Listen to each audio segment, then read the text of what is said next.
films or stuff you're involved in since then that are? Well, yeah, the last film I did was here in Lafayette. Mm-hmm. I did a film called Fight or Flight, reunited with Judd Nelson. Yeah. Because the producers were fans of Fandango and kind enough to say, hey, why don't you be in our movie?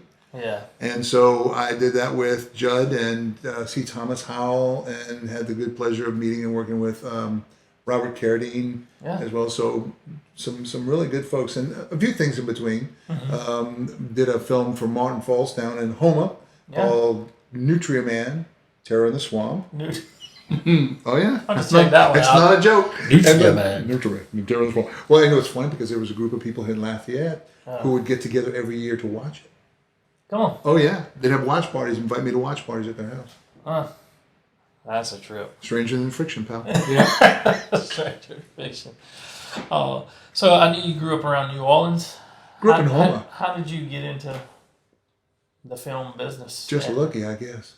Just like no, I was living in Austin, Texas. I was about to go to UT to start my prereqs to go to med school. Yeah. And I was walking into a 7-Eleven. In fact, I had the good fortune of visiting that 7-Eleven less than a month ago, and it's not a 7-Eleven anymore. It's another convenience store.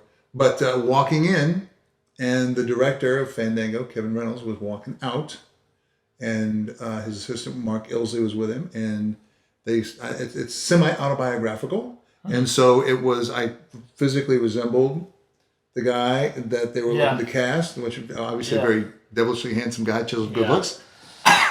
But and Mark Ilsley came into the store and said, "How would you like to be in a movie?" Wow. And that's how it started. That was it. Now that's the public face. Let me tell you the God face. Okay. See, I was working as a bodyguard in Austin, Texas, and I was getting my paycheck and tithing. Yeah. Because I'm actually an ordained minister, but I wasn't at the time. But I was tithing, and one day I looked at my paycheck, and everything was broken down, FICA, this, that, and the other. And the Lord spoke to my heart. He said, Chuck, the government's getting their money. I want my money. Yeah. And I said, and I'm like, and it struck me that I was tithing based on my net, not on my gross. And so the next check that I got, wrote down the full tithe, sent it off to my church to make sure it was out of my hands. And that was on a Friday. On a Sunday night is when Mark Ilsley walked in and said, "How would you like to be in a movie?" And I went from basically making enough to get by to suddenly making good money and being checked in the hotel and first class rooms and all that stuff. Not that one depends on the other. Yeah. But if I don't tell the complete story of how God used my obedience, then I would be less than honest. Oh wow, absolutely. That's interesting. I've seen things like that unfold time and time again. I'm glad we get to talk about these aspects on the show. I didn't know you were a minister. Yeah, I am. And that's one of the big blessings of working with VRS Media Group is I'm surrounded with a team of Christian people. Yeah. Who have the same values, and so when we talk about projects that we want to do, there's never a discussion of, well, guys, I can't do that. Yeah. We are always in lockstep of, and even the film screenplay contest, short subject screenplay, it is a criteria that it be a family-friendly, non-toxic screenplay. Yeah. Because I think I can speak for the whole team and say, we're not interested in putting things out into the world that aren't at least uplifting. Yeah. Certainly not anything that would be toxic to a fan. I never want to put something out that my children couldn't watch. Yeah. And I know Jeffrey feels the same way as Amy and Dwayne, all in lockstep on that. I was talking to my son, I said, man, Chuck Bush is coming. He's like, what? Who? And some people knew who you were, and they were like, man, you got Chuck Bush coming to your show? I was like, yeah, we got Chuck Bush coming. Oh, golly. Then he said, I got Jeffrey Horner coming too. Man, it's a bonus. Get the same show. Not to diss my pal Jeff here, and these guys have given me a lot of help in doing this stuff and a lot of advice, and have been I thank y'all.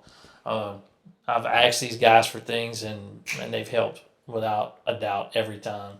I I could go into it. Maybe I'll do another episode with just me talking about those things. But Oh, anyway, Gosh, thank you for but, telling it here. I tell my son, Chuck Bush, so of course they Google, and I was Right. like, man, he was in movies with Kevin Costner, man.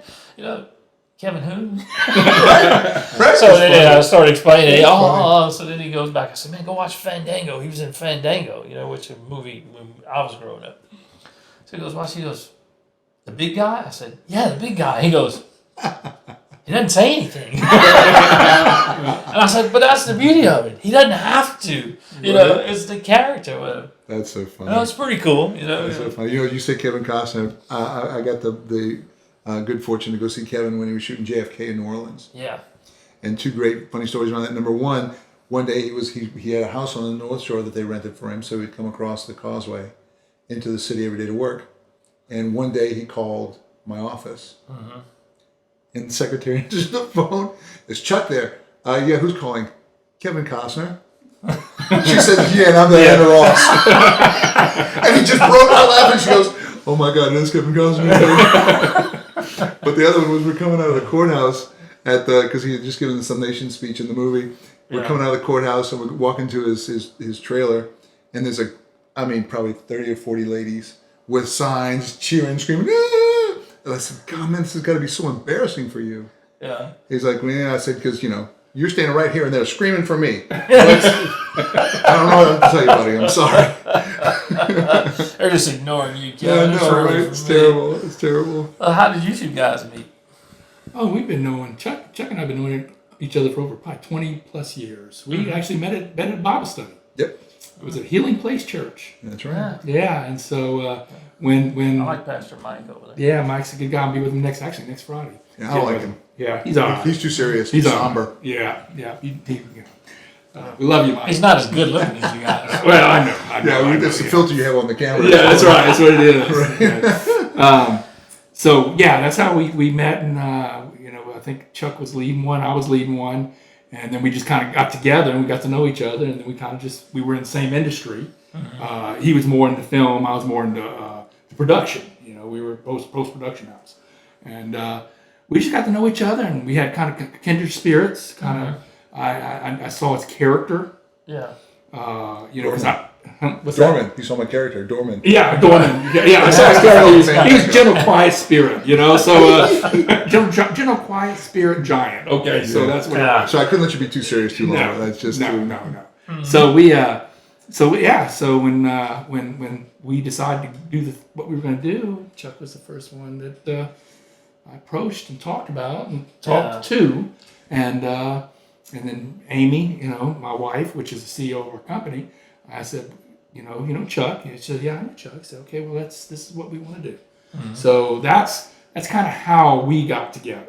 Yeah. It was, from the foundation of something greater than us. Yeah. Yeah. And you look at this, boy. There's not much more greater than that. Except on this side of it. That's where you're going. Yeah. Well, I know you guys do a show too, right? Yeah. Yes, we do. What is your show about? It's Get Real with Jeffery and Chuck. Mm-hmm. We're actually producing small segments right now that are going to be able to be on your phone in an app. That's what our plans are. That you're going to be able to sit down if you need to talk to somebody that's struggling a little bit and just need a little help. It's going to be like a 3 to 5 minute video you watch and then some questions. And you'll be able to watch it sit like across the table at CC's or let's give a promo, CC's. And okay, so we'll send you the bill. Yeah.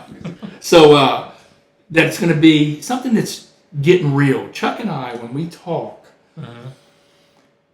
we get real about stuff. We really do. We don't beat around the bush. And that's what the problem.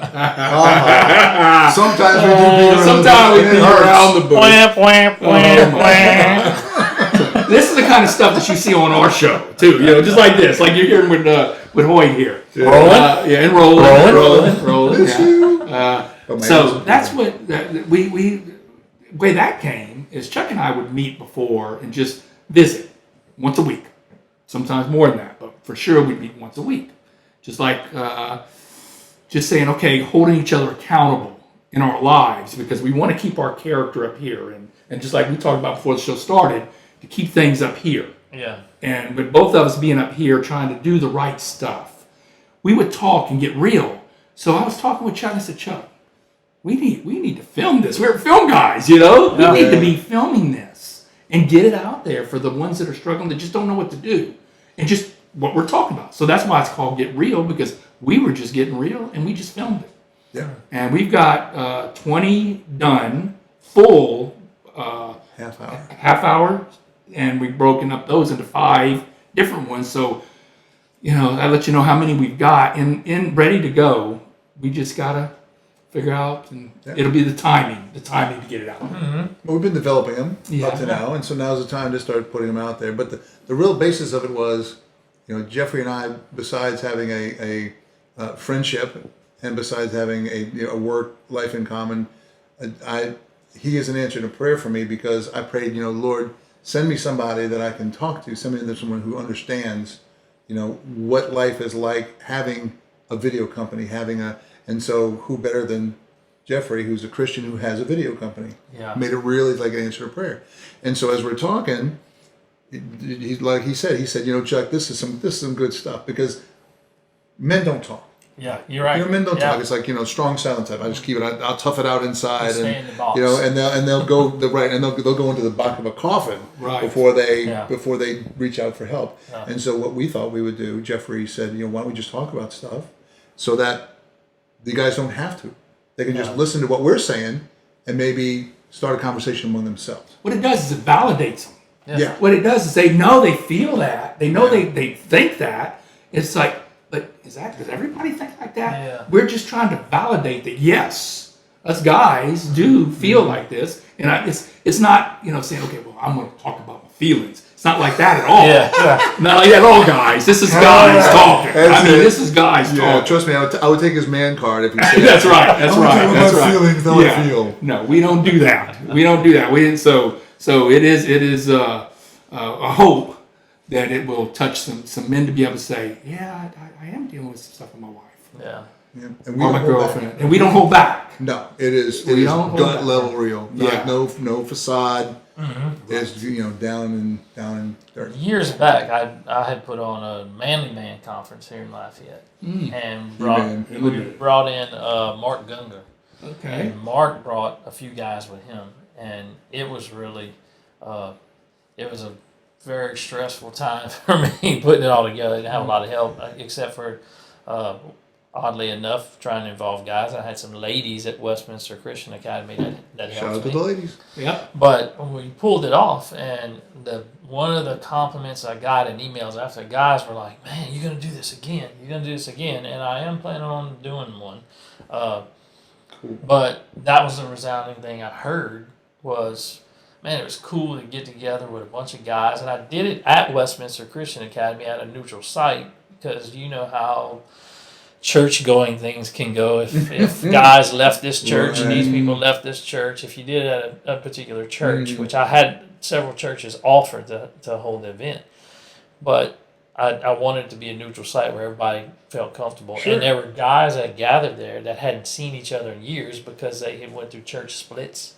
Wow. And they just kind of, that's awesome. The camaraderie, and they were like, this was great to meet with these guys and talk again. You have to do this. And a lot of the guest speakers who talked about, man behavior and what's normal to be a man kind of thing. Or what the world says is normal. Yeah. To be a man. But they would say, it's perfectly normal to feel like this or to do that or to do that. And a lot of guys came up and they were like, well, man, I felt so much better leaving here, because I thought, everybody had me thinking that I was the only one or stupid to feel this way, or I'm not supposed to feel or act this way. And he said, I came here and found out, well, yeah, it's normal for me to want to grab a wrench and throw it across the garage when I'm working on my car. Well, I got a great speaker for you. That guy right there. Come on. That guy, because he just put out a book. He did. I saw that, and go ahead and plug your book for us. Jeff. Oh, it's I had a buddy of mine, a pastor, a friend of mine, share with me in a study that we do every week. I've been with him and this group of men for probably 10 years now. Every Wednesday at noon, we talk. And he told me that he's been praying for his family these 7 words. and I'm not going to tell you what they are because you need to buy my book. And I added 2 more. And so what it was, he prayed these words over his family for 50 years, and he's done it every day. So I asked him, I said, hey, Brother Hank, I said, can I take your words and expound on them? He said, absolutely. So I took that and added 2 more words. It's called A Fruitful Life of Significance. 9 words that will change your life and the people around you. Where can they get it? And where they can get it from Amazon. Okay, we do it for Amazon. We've got a paperback. We've got an ebook and Kindle Unlimited. And I'm working on it right now. I've already got it set up in the Library of Congress, so it's going to be in Barnes & Noble, Books A Million, Lifeway, any place you want to get it. You just look it up. All you have to do is put my name in, Jeffrey, Jeffrey, L. Horner. That's my author name. It's probably right here. Hoyt's going to put it right there for us. Or A Fruitful Life of Significance. In Amazon, that's all you got to do. It'll come right up. And order it. I'm hoping it's an easy read because I wrote it. I'm hoping that it changes some people's lives. I've already heard it from a few people that have read it. We've had a few that have, because it's brand new. I just launched it September 1st. Yeah. So it's 11 days, right? What are we? 13th, 13 days old. 14, yeah. 14 days, 14, yeah. So, but yeah, I'm hoping that, and it's going to be a whole series. I got 9 more books I'm working on right now. That's going to be off of this one. Oh, wow. Yeah. It's going to be for each word. I'm going to break it down. There's got to be a screenplay in that. Oh, I know. I don't know. You know a screenwriter? I don't know. So do we know a screenwriter? We need some screenwriters. Roll so it. yeah. Submit. Let's do a short film too. VRSmediagroup.com. We want it. Yeah. Rolling. Well, we're going to take a short pause and we'll come back with Jeffrey and Chuck, and we'll see you in a moment.